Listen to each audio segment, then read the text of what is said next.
Good day, you're watching Businessworld Live. I'm Danie, Laurel. And I'm Delos Santos. Here are today's top stories. Finance Chief Diokno seeks stronger commitment and financing support from multilateral lenders to help the Philippines and other developing nations address headwinds such as inflation. Bangko Sentral Governor Felipe Medalla says the Monetary Board may raise rates by up to 75 basis points at its meeting next month. The Bankers Association of the Philippines vows to work with the Bangko Sentral in combating peso speculation. And the government plans to extend lower tariffs on key commodities such as pork and rice as it seeks to arrest soaring inflation. Let's begin our broadcast with Finance Secretary Diokno seeking the help of multilateral institutions in addressing inflation and other pressing issues in developing countries such as the Philippines. Now, speaking at the annual meetings of the International Monetary Fund and the World Bank in the United States, Diokno says stronger commitment from multilateral partners will help the Philippines and other developing nations overcome the adverse impacts of socio-economic crises such as inflation and climate change and will help build resilience from future shocks.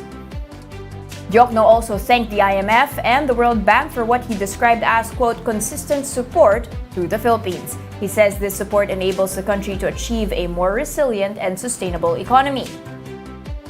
Meanwhile, Bangko Sentral Governor Felipe Medalla told Bloomberg TV that the Monetary Board may raise rates by another 50 to 75 basis points at its meeting next month. The BSP has so far hiked rates by 225 basis points since May, bringing the interest rate to 4.25%.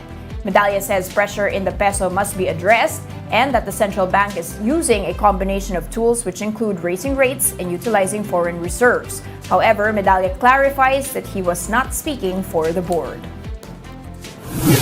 Now, the Philippines will not be spared from the impact of a possible global recession in 2023. That's a warning of some economists in light of the forecast by the International Monetary Fund that the worst is yet to come for the global economy. Speaking to us here on Businessworld Live, Ateneo de Manila Economics Department Chairman Alvin Ang says the domestic economy will not be able to dodge the impact of a global recession because the country is a net importer. Aside from taming inflation through BSP rate hikes, Ang says the government must also take more fiscal interventions to ensure that goods and services remain affordable to Filipinos. While we are only 40% exposed to the global economy, our biggest challenge is that we draw and import a lot of our economic requirements, particularly food and oil. So that those two major items comprise about 30% of total imports. That brings you a lot of pressure moving forward. On the fiscal side, you really need to ensure that that supply of basic goods and services that the economy requires must be in place. We need to go and see how the fiscal side respond and supports the BSP in this. Economists and pamantasan ng lungsod ng Maynila President Emmanuel Leyco echoes ang sentiment. Leyco tells the big story that a global recession will have a huge impact on developing countries like the Philippines. Now, if this happens, Leyco says many Filipinos might lose their jobs. The Economist notes that one way to cushion the impact of a global inflation is to carefully assess the national budget and to control government spending. We have to look into essential items in our budget. For example, I don't think there is a need for the Department of Education, for example, to have a huge budget for intelligence. And I think we also have to look at some of our infrastructure spending. Some of the infrastructure items perhaps can be deferred or even abandoned and look at the social requirements that we might need in 2023. Now, the banking industry vows to work with the central bank to combat peso speculation as the currency continues to weaken against the dollar. The Bankers Association of the Philippines says it will fight speculative activities that tend to distort market prices and hurt the economy. The group also vows to minimize the effect of global headwinds on inflation and peso value. Speaking of the local currency, the peso dipped to the 59 level again on Thursday, October 13, to match the record low logged last October 3.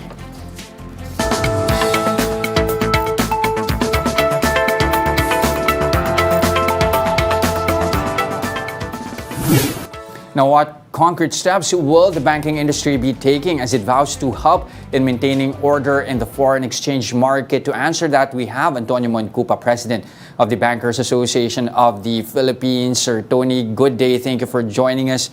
Is a BAP statement an acknowledgement that, that we are indeed dealing with speculative trading in the foreign exchange market since the peso's weakening? How big of a problem are we dealing with here? Good morning, Danie. Good morning, Jester. Good morning to everyone. Now, well, it's not necessarily that there's an acknowledgement of a speculation. It's just, what you call a recognition that when the peso depreciates, it tempts a lot of people to ride into the depreciation and start buying dollars, even if they don't have any legitimate purpose. So that trend is a normal tends to happen during periods of rapid peso depreciation.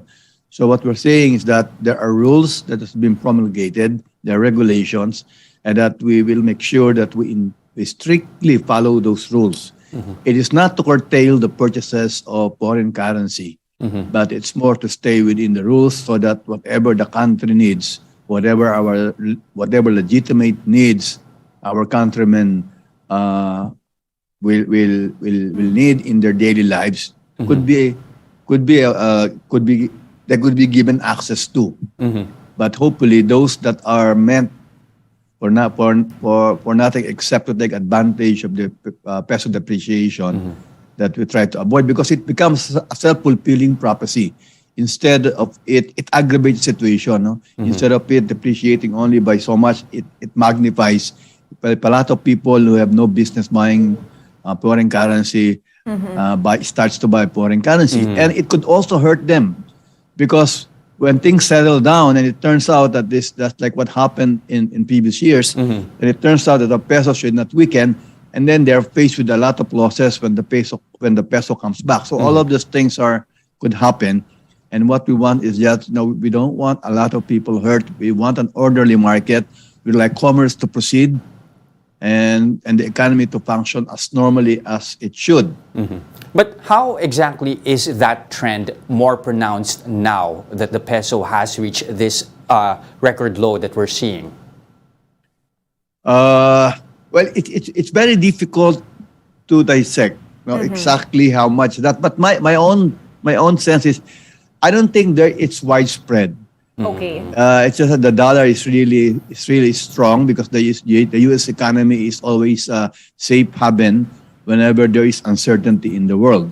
Because the U.S. economy is still the most powerful economy. It's the biggest economy. People trust it. So whenever there are uncertainties, people flock to the U.S. dollars. Okay. That's just the way it is. Sir, can you clarify what type of interventions are we talking about here? Because are there not already existing market mechanisms? For instance, the maximum amount that can be traded in a day, the differential in the markets, for example, you have 50%, stock price jump. Are there not already such mechanisms? Are you only asking them to be more transparent and fair, or will there be interventions, yes and no situations wherein the peso or the dollar can be traded?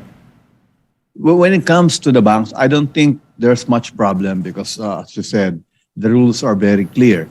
Now, the case of the public or anything outside the banks, it's a bit more tricky because many transactions are allowed. The BSP has liberalized the foreign exchange market to the extent that it could. So there are nuances within the rules that we're just telling our member banks that please check and make sure it's compliant with the rules, so that people don't encourage to fund any speculative activities. So it's more compliance, sir, that's going to be happening rather than additional restrictions or interventions. Yeah, because we have been entrusted by the Bangko Sentral. We've been given a lot of leeway to execute the rules. So we just want to make sure that we're doing our part and that we are following, we are executing the regulations as intended. Because what we don't want to happen is to aggravate the situation, and because we really appreciate the liberalization of the market. I think we think it's very helpful for the economy and for the well-functioning of the markets. Okay. Sir, can we talk about the banking sector for a bit and its exposure to foreign exchange fluctuations? How are we hedged in this industry? Now, the banks are pretty safe on that. I think after the last Asian financial crisis in 1997, in the early 2000, where there were a lot of corporate borrowers and even individual borrowers who started to borrow dollars when they have no business with foreign currency. All those things are no longer existent. So if you look at the balance sheet of the banking system in general, I think its exposure, its direct exposure to foreign exchange is very, very contained. So I don't think there's any concern there. It's the spillover effect that could affect the economy because, as you know, banking is directly related to the economy. Wherever the economy goes, so goes banking. Okay. But not indirect exposure. I don't think so. Given that as well, I mean, earlier we reported about Governor Medalla, hinting at, in all likelihood, there will be further hikes for the remainder of the year. It's just a matter of finding out as to how much those hikes will be. Now, have the recent rate hikes been felt on the ground now, or have they already kicked in? And how has that impacted the loan growth in banks, also your non-performing loan ratio? And then there is a lag. You do something today, the impact of that doesn't happen tomorrow. And typically it's about 6 months to a year. They say in the US it even takes longer. They say it's about more than a year. So, but it will start. The actual impact is not yet as pronounced. It will come. But what happens now is that there is consciousness, and people start to affect their plans and how they do their business. So there'll be a slow tightening of financial conditions. But so far, the immediate impact, to answer your question, it's not as pronounced at this time yet. Okay. And to that end, sir, is the industry bracing for a recession in the country and another situation wherein you might have to assist consumers by, providing them with leeway, maybe extending the loan periods as we did during the pandemic era? As stated under Bayanihan. Yeah, in Bayanihan 1 and 2. Will this be a possibility yet again if interest rates continue to rise, sir? At this time, that's off the table yet because, all projections, whether it's the IMF, the World Bank, local economies, or anyone else, is still projecting a growth for the Philippines, one of the highest in next year, in 2023, and even this year. So we're still talking about 5%, maybe on a worst case scenario, it goes to 4%. If we're lucky, it goes to 5.5%, 6%. So it's still a positive growth. I think the impact is that we should have grown more if not for this global recession that everyone is expecting. So I think we're good. We don't, business will still grow, except that it will not grow to the extent that we originally thought it will. So not necessarily meriting some more drastic matters at the moment, sir. So business as usual? 5% by global standard is a very high growth. The developed countries grow by about, in real terms, anywhere from 1% to 2%. But of course, we're a small economy. We need to grow at much higher than 5%. If we are to catch up with the rest of the world. Higher the inflation. So it's not about growth, except that we should be growing more. All right. Thank you so much for those insights. That was, of course, Antonio Moncupa, President of the Bankers Association of the Philippines. Salamat, sir. Thank you, too. Now let's pause for a quick break, but coming right up after that. The government seeks to extend lower tariff rates on key commodities such as pork and rice in a bid to curb soaring inflation. More of that and other stories when Business World Live returns. Stay with us.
And you're still watching Business World Live here in One News. I'm Jess Delos Santos. And I'm Danie, Laurel.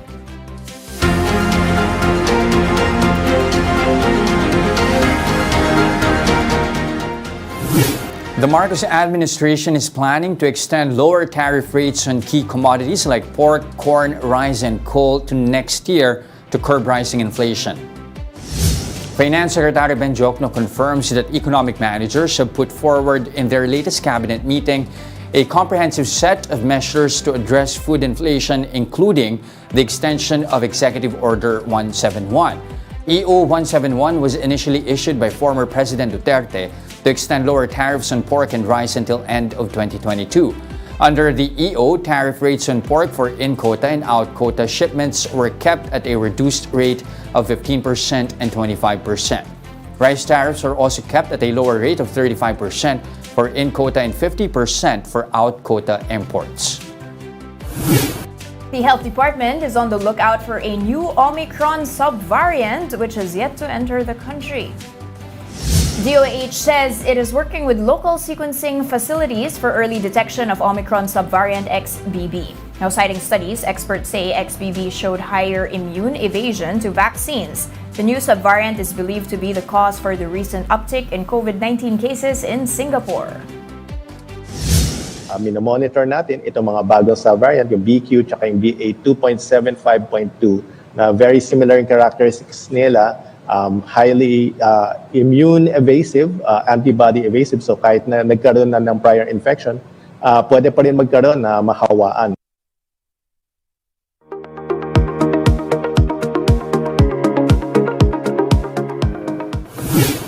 Annually, cryptocurrency consumes energy that's enough to keep a whole country running for an entire year. But is processing Bitcoin really worth the environmental price, especially as the world faces an energy crisis? More details in this Bloomberg Quick Take. Bitcoin uses a lot of energy. Experts say crypto uses more power each year than Argentina. The energy it takes to process one single Bitcoin transaction could power the typical American home for more than 50 days. Bitcoin is so energy intensive because it relies on miners, high-powered computers that process transactions. These attempt to solve really complex problems and then get rewarded in the form of Bitcoin when they succeed. And more computers are trying to do this. The amount of computing power needed to process transactions hit a record earlier this year. Miners are trying to lower their carbon footprint by using renewables, but the share of renewables used to power Bitcoin's network actually fell between 2020 and 2021. All of this is happening at a time when the world is seeing one of its worst energy crises in decades. And it raises quite a few big questions. Is there an eco-friendly way to power crypto? And perhaps even more importantly, should energy even be going to crypto while the world struggles to keep the lights on?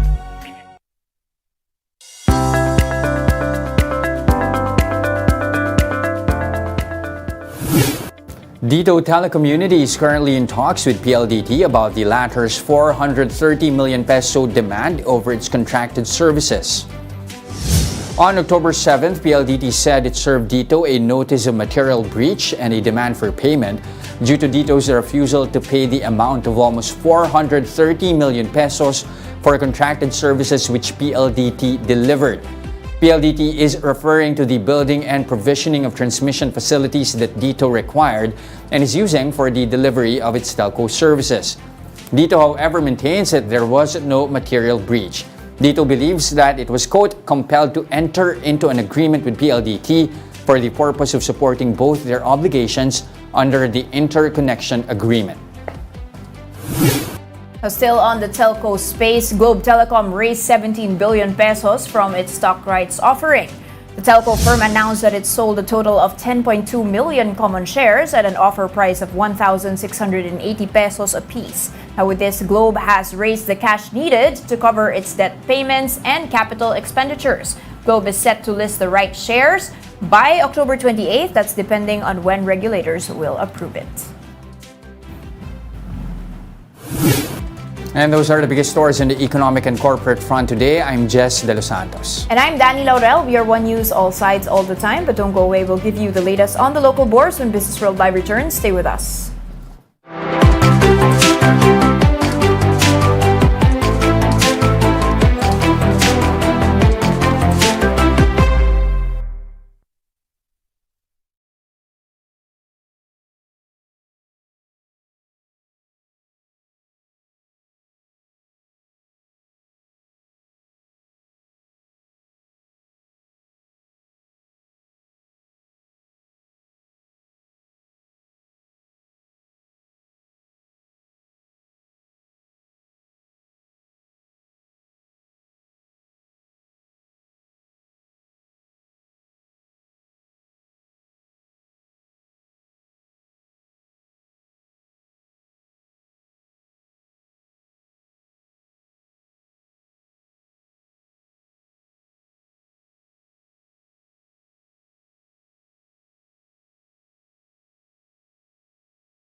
We're still watching Business World Live here on One News. Now, Dan, the U.S. reporting 8.2% inflation, but even with those high figures, quite a ride over for U.S. equities. Exactly. It was actually very, very surprising. So if you can see here, that 8.2% figure was higher than what was expected, which was already high to begin with. And that placed bets now, or cemented bets rather, for back-to-back 75 bips rate hikes for the Fed, especially in November and in the next two meetings. That's going to push the rates in the U.S. above 4.85%. Can you imagine? And the interesting thing here, Jess, is after a massive drop, there was actually a repositioning in the S&P 500. Now recall that this comes from days of having been sold off already. Some are saying that was a technical bump up. Some were covering their short selling positions.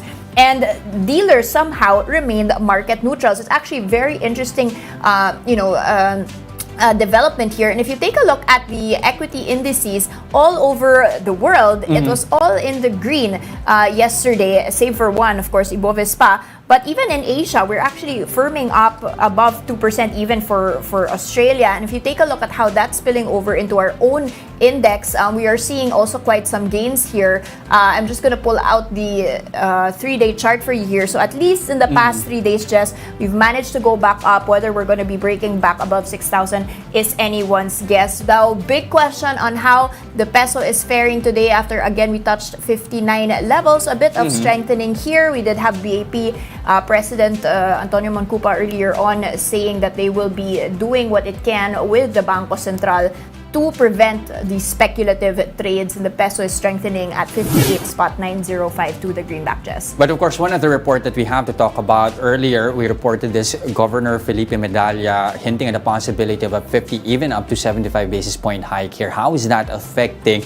the most affected sectors, banking and property space? Exactly. So number one, how will the banks fare? We do see the financials going up the same way as the rest of the index, 1.14% up. Of course, the rates, might eat into the amount of loans. People will not be borrowing more, but at the same time, the margins might be higher for the banks because they're going to be earning more. And let's take a look at some property players here, which tend to be the most hard hit because less people will be buying properties with higher loans. Doesn't seem to be the case, at least for today. Perhaps, that was already priced in, or people are been expecting that. Nevertheless, property index up by 0.8% to close or start off this Friday trading days. Okay, let's see if those gains will continue as we end the week. That's it for today, October 14, 2022. Join us again Monday next week at exactly 9:30 a.m. You can also catch us on Signal Play.